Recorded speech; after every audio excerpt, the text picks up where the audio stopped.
general, I mean, it's one of those things you have to look at what you saw today and kind of digest it and then go into tomorrow morning and figure out what might go, or how do you play this one? Well, a little bit. This is a lot of why I want guys comfortable playing different positions and with different personnel.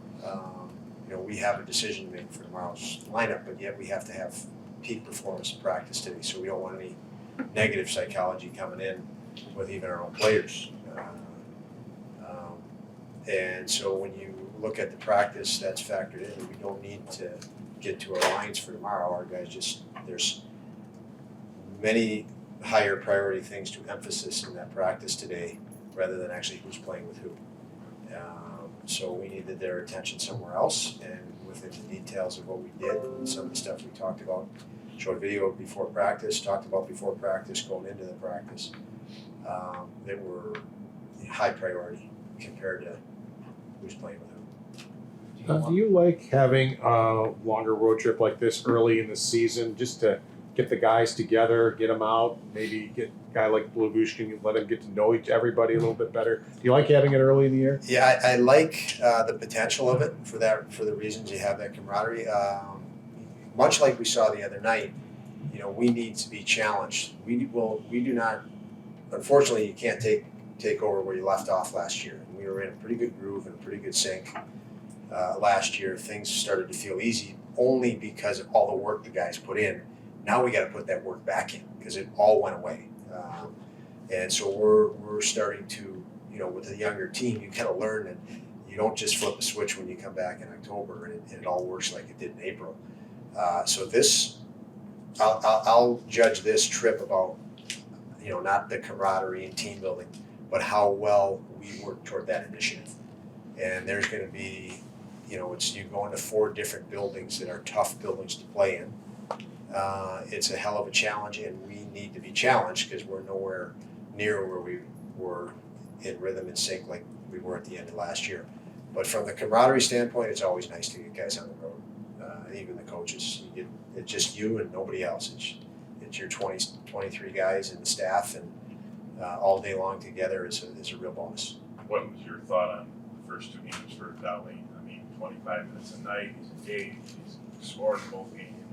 Yeah, I think it's easy to see why he's wearing an A.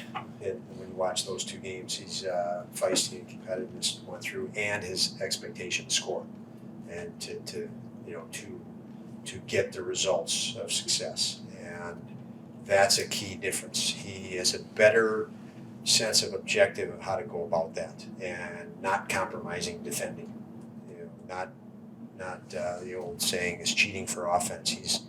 He's doing it the right way and hard to play against, and that's obviously been very impressive the first 2 games. And on the flip side, you want to obviously get your top offensive players going. I mean, guys, when they see that 0 and it gets to game 3, 4, 5, they might press a little. What do you want to see from Thompson, Skinner? Work. Sorry, I didn't mean to cut you off, but work.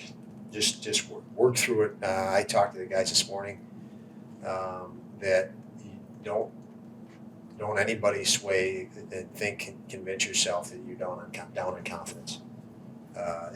Nothing is a confidence issue. To me, it's a determination issue. So just looking and reflecting on players that you've had over the years, the determined ones always push through, and their confidence never takes a hit. They are determined. They're going to be successful, and we have to have that type of an approach, as you said, to guys that are accustomed to scoring that maybe have no points in the first 2 games. Elevate your determination, and that is that is confidence, knowing that it'll happen. And so I don't really worry about our guys long term. We'll support our guys to that initiative that they score, put them in spots to score. There's not going to be a change in power plays because they don't score. We'll push them harder, but they're going to be able to do it. I'm confident of that. Like I said, the instinct is that subconscious. You think it just starts where you left off last year. We're finding out it doesn't happen. So just battle through and it'll work out. Tinch found a little of this last year, playing against the other team's best defensive pair, which he's going to find a lot more this year, especially on the road when they can get him out there. I was chatting with him today, and he said you just got to wear him down and get to a point where and I've heard you say this before, you're not going to score every shift, but that doesn't mean the shift is unsuccessful type of thing. It's what you were just talking about, what he needs to do when he's going to be fighting up against the best the other team has, game in and game out, just, keep pushing through it. Yeah, I would assume he would have that, especially if we have Tuck with him.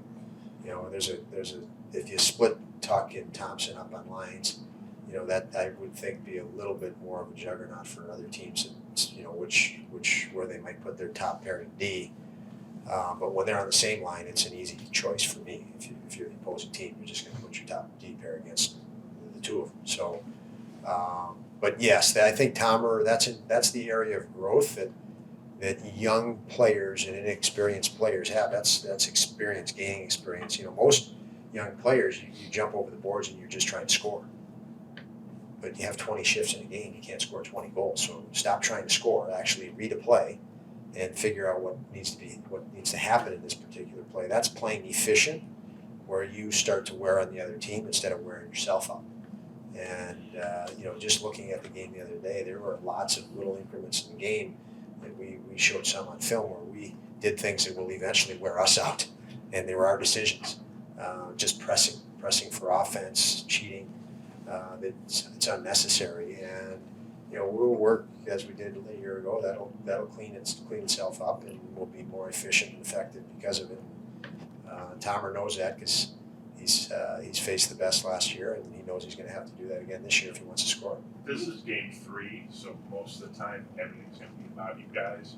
But how much does it change that game 3 happens to be against McDavid and Changes. It does. It's the top players in the league. You have to, definitely they command the respect you have to talk about as a coach in a team. You want to minimize how much you talk about them, but you do, and they have more than just McDavid. Draisaitl has earned that respect as well, and so yes, that's a big challenge. You typically shut down top players, you increase your chances of winning significantly, and that will definitely be the case tomorrow. What has been Ilya's impact through the first 2 games? Obviously, he's been extremely physical. Yeah,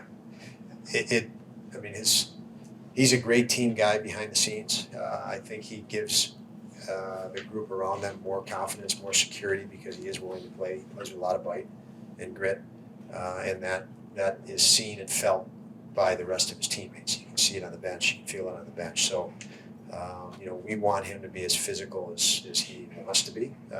We will adjust what we need to from a system standpoint to allow him to be physical. We think that's an important part of his game, an important part of what we need and we can add to our lineup over a season ago. So much allowed to ask him to flourish defensively.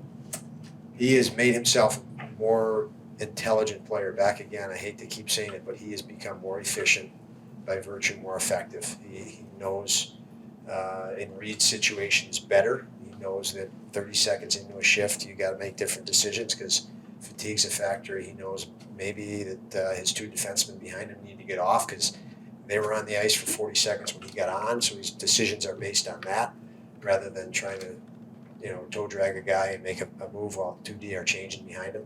So there's lots more detail in his game that have brought a greater calm to him and enabled him to be more of a presence within our lineup. He said he's put in a lot of work on that end of the ice because he knows that's what he needed to become a more regular NHL player. What do you notice when you see that kind of work put in by somebody that's success that? Anytime a guy puts that much work in, you develop a respect for him as a coach. He's willing to pay attention to details, willing to commit to getting jobs done that helps you win hockey games. And Aspie has done that and continues to do that, and we'll continue to challenge him because the beauty of this sport is there's never something you can't challenge a guy with as a coach. There's always something more you can push for, and he's well aware of that too. He's a very hungry guy, and I would imagine we're going to continue to see his growth. Do you feel you need to see improvement on the entries on your power play? We have talked about that a lot, Paul. So that's an area that we are looking at and have looked at significantly, and we'll continue to look at it. The second unit is, if you go back through it, is probably way more effective than the first unit.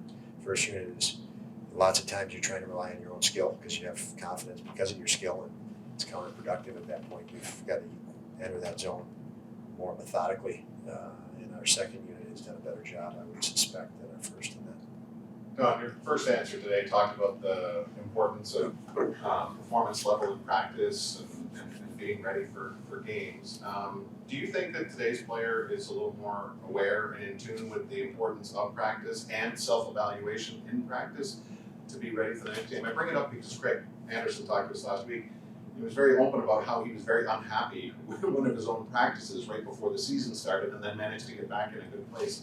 And it just really stood out as someone so aware of everything that goes into preparation. I think players today correlate practice with game success much more than years ago. I think years ago it was just, I'm talented, you're not. If we're talking toward the one end of the spectrum, it doesn't matter how hard you practice, I'm more talented than you. And I think we as coaches way back when divided that too, from first line to fourth line type of thing. But now I think the players that grows up, they're all become somewhat dependent on skills coaches and skill work, and so through practices they see that as a way to better their position in games. And there's no question through my coaching career that has been a major shift. For us, just to go a little further on that, for us, I know our guys we've set a standard about practicing harder. I've told our guys that that's not good enough anymore. That now the in-game standard is what we're focusing on. That has to elevate. So that practice intensity that we have and I love is that they should practice that hard. So we're not patting each other on the back for practicing hard anymore. That doesn't work for us. And it's more intensity in the game, more adamant about. Mike started out talking about Dahlin. That's why we love Dahlin so much. He elevates that puck drop, 7 p.m. There's a whole other level, and that's what we need more of.